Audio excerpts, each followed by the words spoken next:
Hello everyone. This set of lecture slides consists of HTML basics. I'm only covering the bits which are not covered in the lecture slides from previous years.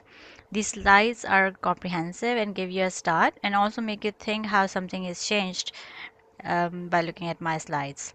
I'm sure some of the things will overlap, but in my slides I try to make things appear simpler. Right. So first of all, we will look at some history behind HTML. HTML is a markup language which talks to your browser, and over the years, people have improved it so that we can have more responsive websites.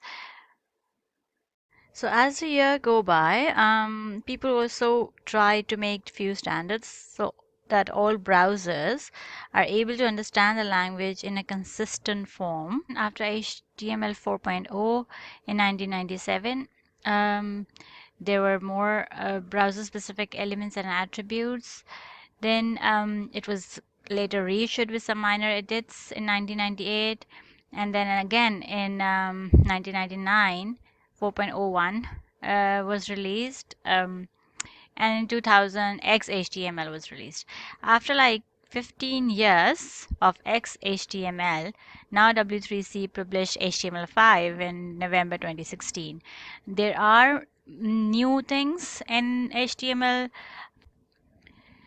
So choosing your HTML editor, I am using Visual Studio Enterprise 2017 and I am using Visual Studio Community 2015. So it doesn't really matter whatever you are using um, at the moment. I mean, these two are perfect to use with Microsoft .NET version framework 4.7. Uh, you know, 4.6 is also fine. I think for the community 2015 it's 4.6. Anyway, there are other editors, free and paid editors that you can use. For the first 3 lectures, this is fine.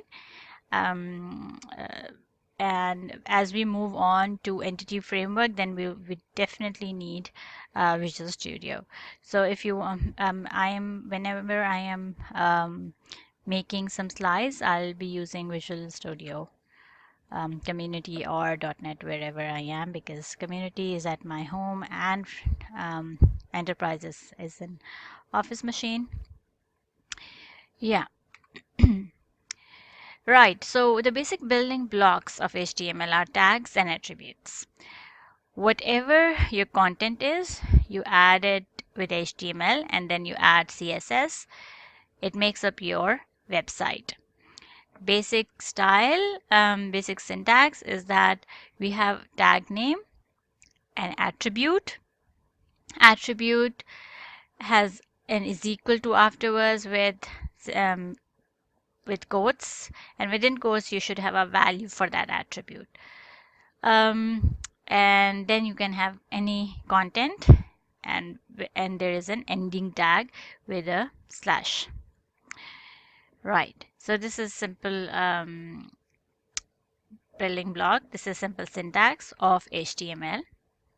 So for example, now we have a B tag which is supposed to bold whatever is written inside this element, and it should be in bold if it comes out on web browser. And similarly, this example shows that we can have a link. A is for anchor, href is equal to should have a link. So google.com is a value, href is an attribute, and Google is a content for this tag. Now this will just display Google on your web browser, and if you click on the web browser link named Google, you'll go to this website. So yes, this is simple HTML syntax. And what are these tags? Tags are practically building blocks. They are also known as elements. And you cannot write any HTML document without using these. There are many building blocks, there are many tags, and if you click on HTML periodic table, it will take you to a website which will give you different examples of tags. You can click on any and it will tell you what it means. So for example, header, it defines the header of the page. You should can contain logo, title of the page, and etc, etc. There are 6 levels of these headings: H1, H2, H3, H4, H5. And then there are so many that you can look and use in your web page. Right, now I'm closing it. Right, so almost every open tag must be closed except this BR. It is just a line break. And then tags contain are within less than and greater than angle brackets. Closing tags contain a trailing slash that comes before the name of the tag being closed. So for example, B and then closing tag is this. Every HTML file begins with an opening tag and ends with an HTML tag. You can specify what type your HTML file is. So here we can specify HTML5, we can specify XHTML, and that file would follow the rules of that document type. In Visual Studio, because it is 2015 and 2017 has a configuration property set to HTML5. We don't need to give it specifically HTML5. Otherwise, you might need this option as well. Right, so if we go into other details of HTML, the attribute is used to define the characteristic of an element. So all the tags are known as elements. That's why I was, saying them sometimes elements. So these are elements, for example, B is for paragraph, H for heading. They all are elements. Now these elements have attributes. Attributes define the characteristics of an element. An attribute should have a value. So for example, this P align is equal to center. He is a boy. Will make this text in center, and this will be a paragraph. Then we have a head element which can include title and metadata. Now title is usually the title of your page, which comes on the tab, browsers tab. Then meta element specifies information search engines can use to describe the content. For example, it has author information, it has description. So whatever you are putting there, you're actually telling the search engines to look for those things in the meta element. UTF-8 is the character set that's being used in this HTML block of code.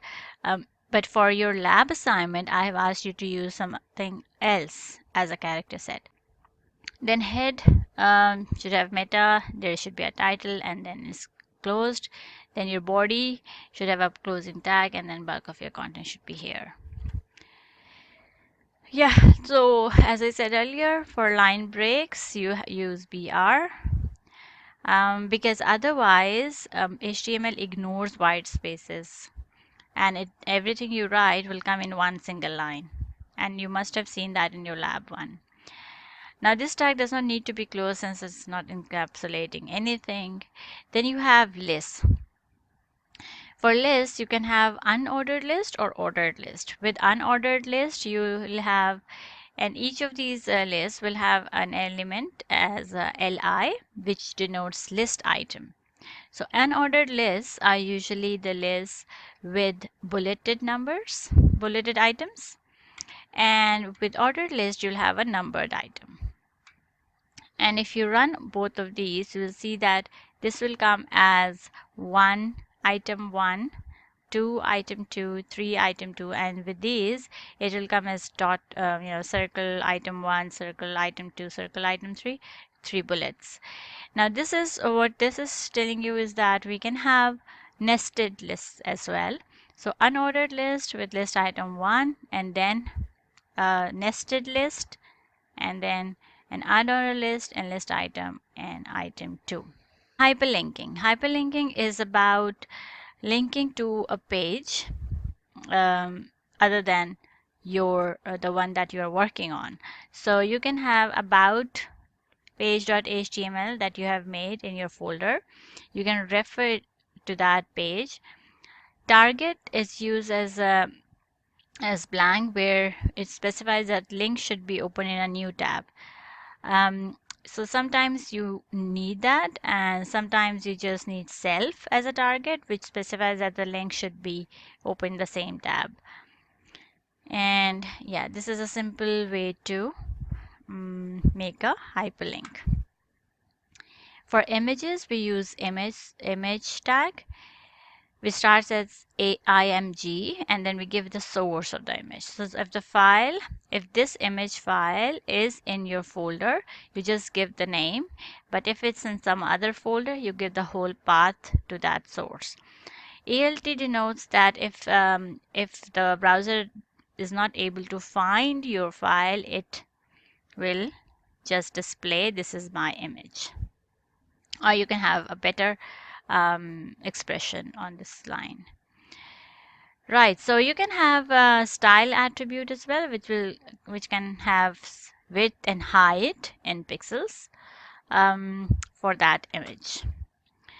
The other important thing that you do with HTML and on HTML is creating tables.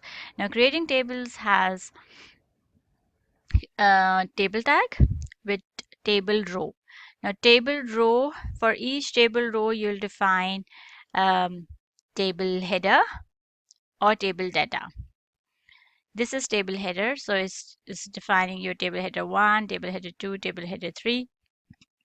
That means it is telling initially how many number of columns you are expecting, like this, and then you will have table data. So when you write, so table starts here and still going on because we have 3 columns. That means another row will have 3 table datas, then another row will have 3 table data, and then yeah, and then you close the table. So table starts here and ends here with 3 columns and 3 rows. Right. You can set the if you don't set the style width, then it would come on the, it will just take the space as required. But if you specify the width as 100%, it will take the whole space of the web page. Right. So next, you can have quotations as well. There are 2 ways to quote your content. One is Q. It will just add double quotes to your text.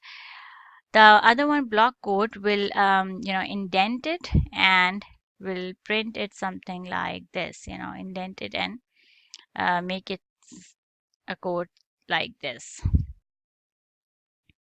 So that was all about HTML for tutorial that we covered, and then the students were given the lab work, and then they finished it in 2 labs. They were not able to finish it in 1 lab. In my next set of slides is a bit of revision on HTML. Those are the things which are also important, but they are important for your next tutorial and next lab,